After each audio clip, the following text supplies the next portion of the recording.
تایا ابو اس کے بعد کچھ نہیں بولے تھے۔ میں مما کے پاس پہنچ گیا۔ دانیہ کی حالت بہت بہتر نظر آ رہی تھی۔ سلطانہ اور ہیرا اب اس کی بہت اچھی دوست بن چکی تھیں اور وہ ان دونوں کے ساتھ خوش نظر آ رہی تھی۔ خاصی ذہنی کوفت ہوئی تھی مجھے اس سارے معاملے میں، اور میں سوچ رہا تھا کہ تائی جان انتہائی خطرناک عورت ہیں، ان سے کس طرح کے تعلقات رکھے جائیں۔ تایا ابو کے ساتھ انہوں نے بہت برا رویہ اختیار کیا تھا، انہیں ایسا نہیں کرنا چاہیے تھا۔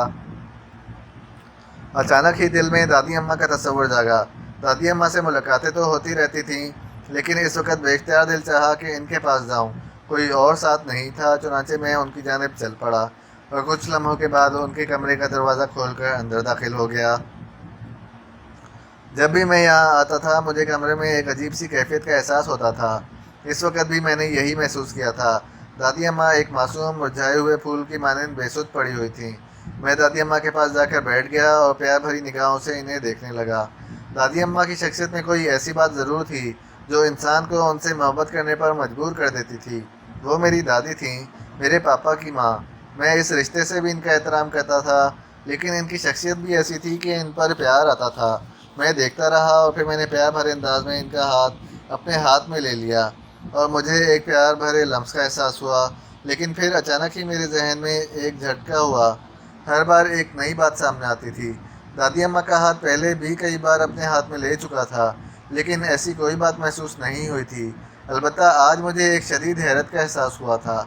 دادی اماں کی چھوٹی انگلی کے برابر والی انگلی میں ایک انگوٹھی پڑی ہوئی تھی، سفید انگوٹھی جس میں الماس جڑا ہوا تھا، اور یہی انگوٹھی اس وقت میرے ہاتھ کی گرفت میں آئی تھی جب کسی نے میرا منہ بند کر دیا تھا۔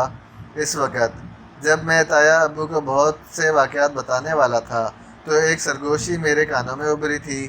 میں نے اپنے منہ سے ہاتھ ہٹانے کی کوشش کی تو یہ انگوٹھی میرے ہاتھ کی گرفت میں آئی تھی، اور اس وقت بھی یہ انگوٹھی میری گرفت میں تھی۔ میرے منہ سے بے اختیار سرسراتی ہوئی آواز نکلی، دادی اماں، دادی اماں۔ اس بات میں کوئی شبہ نہیں تھا کہ یہ وہی انگوٹھی تھی، لیکن کیا ہے یہ سب کچھ؟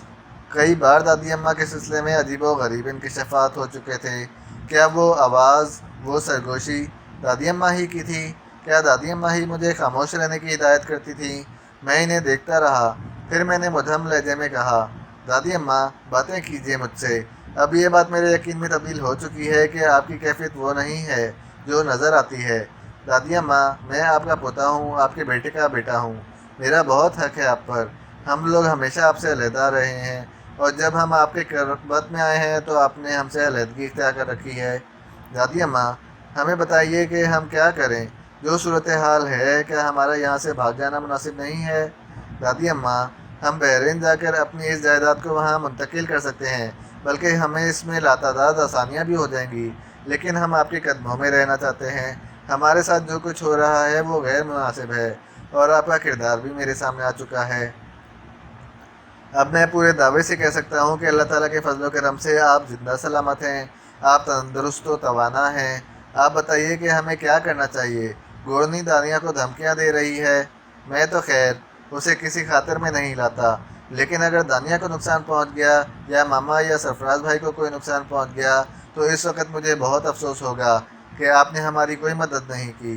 اس وقت مجھ سے گریز نہ کیجیے گا، آپ جو حکم دیں گی میں مانوں گا، لیکن آپ نے میرا منہ بند کیا، مجھے تایا ابو سے کچھ کہنے سے روک دیا۔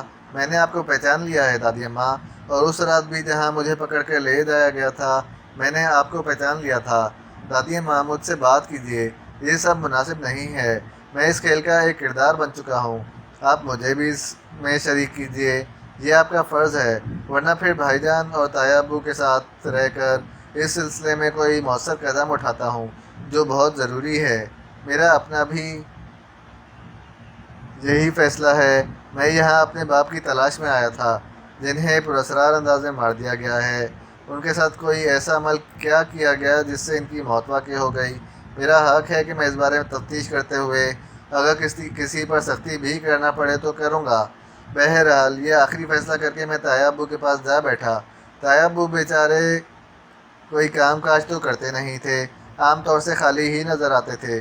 اس وقت بھی وہ پھولوں کی ایک کیاری کے پاس کرسی ڈالے ہوئے بیٹھے تھے۔ قیصر خان ان کے پاس تھا اور وہ ان سے باتیں کر رہے تھے۔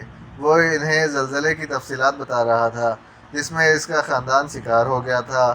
میں تایا ابو کے پاس پہنچا تو کیسر خان اٹھ کھڑا ہوا۔ میرے کو اجازت دو صاحب، یہ کہہ کر وہ بات سے ہٹ گیا اور پیچھے چلا گیا۔ تایا ابو مجھے دیکھنے لگے، پھر بولے، سرفراز کو بہت وقت لگ گیا، حال میں کوئی بات چیت ہوئی ہے ان سے؟ جی تایا ابو، ابھی انہیں تھوڑا سا وقت اور لگ جائے گا۔ اصل میں صرف ان کا اپنا معاملہ نہیں ہے، بلکہ پاپا کے کچھ معاملات بھی انہی کو دیکھنے پڑتے ہیں۔ یہ اس کمپنی کے ساتھ تعاون ہے جس نے پاپا کو بڑی عزت دی اور ان کے عہدے بڑھائے۔ تایا ابو ایک بات بتائیے۔ ہاں پوچھو بیٹے، تایا ابو نے محبت اور نرمی سے کہا۔ دادی اماں کوما میں ہیں اور ڈاکٹر اشتیاق ان کا علاج کر رہے ہیں۔ تایا ابو ڈاکٹر اشتیاق اس سلسلے میں کیا کہتے ہیں؟ دادی اماں کی صحت یابی کے کس قدر امکانات ہیں؟ تایا ابو نے ایک گہری سانس لی اور بولے، بیٹے بات اصل میں یہ ہے کہ وہ جو مقولہ ہے کہ جب تک سانس تب تک آس، ماشاءاللہ اماں بھی کی عمر کافی ہے اور اس عمر کے ساتھ قوت مدافعت میں بے پناہ کمی ہو جاتی ہے۔ ہم ان کی مکمل صحت یابی کے بارے میں تو کچھ نہیں کہہ سکتے، بس یوں سمجھ لو کہ اللہ تعالیٰ نے زندگی عطا کی ہے تو جی رہی ہیں۔ ہو سکتا ہے یہ کسی وقت ہوش میں آ جائیں، اللہ تعالیٰ کے لیے تو کوئی کام مشکل نہیں ہوتا ہے نا۔ یہ ڈاکٹر اشتیاق مرزا جو ہیں، یہ اپنا پرائیویٹ کلینک بھی رکھتے ہیں؟ ہاں، وہ ہسپتال کے اعلیٰ عہدیدار ہیں، پرائیویٹ پریکٹس بھی کرتے ہیں۔ ہسپتال کے سامنے ہی ان کا کلینک ہے۔ کس وقت بیٹھتے ہیں وہاں؟ کیوں، خیریت؟ میں ان سے مل کر دادی اماں اور پاپا کی موت کے بارے میں بات کرنا چاہتا تھا۔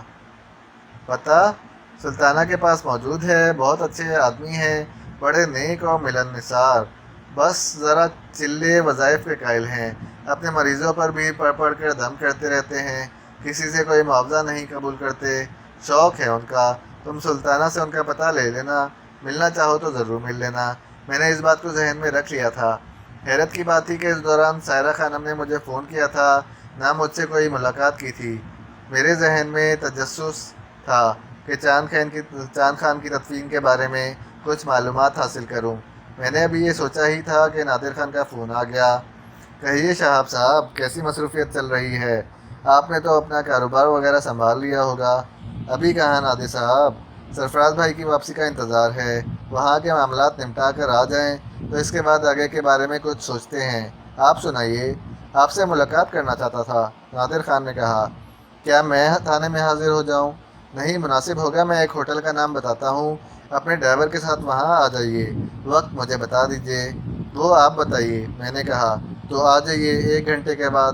ڈرائیور موجود ہے آپ کا؟ ہاں میں بلاتا ہوں، میں نے کہا اور کیسر خان کو بلا کر موبائل فون اسے دے دیا۔ کیسر خان نے سلام کیا اور بولا، جی بولو صاحب، کیا حکم ہے؟ دوسری طرف سے نادر خان نے یقیناً اسے ہوٹل وغیرہ کا پتہ بتایا ہوگا، کیونکہ کیسر خان سمجھ گیا کہ گردان کرتا رہا تھا۔